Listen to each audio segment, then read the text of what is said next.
ki dostum, qafiyə tut dağlıysan. Çox dostlarımız qaldı, əziyyət görünən yerdə. Aşıqa aşıq deyilik, həsrət görünən yerdə. Analar elə varlıq deyil, onlara canımız qurban. Ayaq addımları vardır, cənnət görünən yerdə.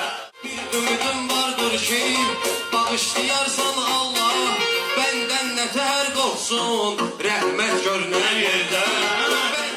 Namazda hər gün deyirəm, qurban olum ey Allah, zəfərlər görsənsin, qüssət görünən yerdə. Rəşad inşallah çıxacaq, olacaq meydanlarda, ola bilsin yoxdur bir